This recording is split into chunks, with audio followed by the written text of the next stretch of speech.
ആ നിലവിളി ശബ്ദം കേട്ടതും ജോഷിയും ദീപുവും താഴേക്ക് വീഴുന്നതും ഒരേ സമയത്തായിരുന്നു. ദീപു താഴേക്ക് വീഴാൻ നേരം തന്നെ ദീപുവിന്റെ വീട്ടിൽ വന്ന ആ കറുത്ത സാരി ധരിച്ച സ്ത്രീ രൂപം വീണ്ടും അവൻ കണ്ടു.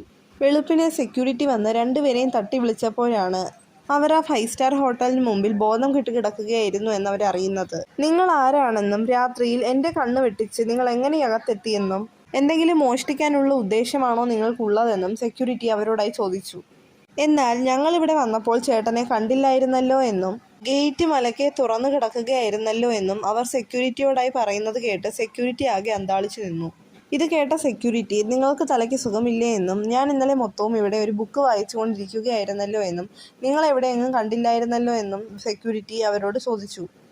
ഇത് കേട്ട ദീപു ജോഷിയുമായി അല്പം മാറിയിരുന്ന് നമ്മൾ ചിന്തിച്ചതുപോലെ ഇവിടെ എന്തൊക്കെയോ കുഴപ്പങ്ങൾ ഉണ്ടെന്നും തൽക്കാലം നമുക്ക് സെക്യൂരിറ്റിയെ കൂടെ നിർത്താമെന്നും അവർ രണ്ടുപേരും തീരുമാനിക്കുന്നു. അങ്ങനെ അവർ സെക്യൂരിറ്റിക്ക് ജോഷി ദുബായിൽ നിന്ന് കൊണ്ടുവന്ന കുറച്ച് സാധനങ്ങൾ കൊടുത്ത ശേഷം അയാളോട് കുറച്ച് കാര്യങ്ങൾ ചോദിച്ചറിയാനുണ്ടെന്ന് അവർ പറയുന്നു. നിങ്ങൾക്കെന്താണ് അറിയാനുള്ളതെന്ന് സെക്യൂരിറ്റി അവരോട് ചോദിച്ചപ്പോൾ ഞങ്ങൾക്കിവിടെ പണ്ടുണ്ടായിരുന്ന റിസോർട്ടിൻ്റെ ചരിത്രമൊന്ന് ചികഞ്ഞു തരണമെന്ന് ദീപു സെക്യൂരിറ്റിയോട് പറഞ്ഞു. ഇത് കേട്ട സെക്യൂരിറ്റി, നിങ്ങളെയും അവൾ രാത്രി ഉറക്കുന്നില്ലേ എന്നും ഞാൻ പല രാത്രിയിലും അവളുടെ പൊട്ടിച്ചിരിയും തേങ്ങലും കേൾക്കാറുണ്ടെന്നും പറഞ്ഞു.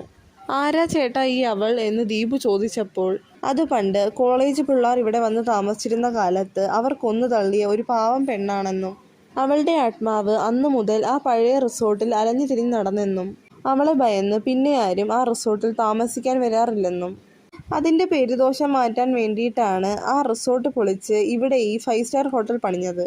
ഇത് കേട്ട ദീപു, ഞങ്ങൾക്ക് ചേട്ടനിൽ നിന്നും ആ കാലത്ത് നടന്ന അന്നത്തെ സംഭവങ്ങളെക്കുറിച്ച് അറിയണമെന്നും ഞങ്ങൾ ചേട്ടൻ്റെ വീട്ടിലേക്ക് വരാമെന്നും പറഞ്ഞു. അങ്ങനെ അവർ ഹോട്ടലിലെ അവർ ബുക്ക് ചെയ്ത റൂമിലേക്ക് കയറി ചെന്നതും ആ റൂമിൽ തൂക്കിയിട്ടിരിക്കുന്ന ആനിയുടെ ഫോട്ടോ കണ്ട് അവർ ഞെട്ടി.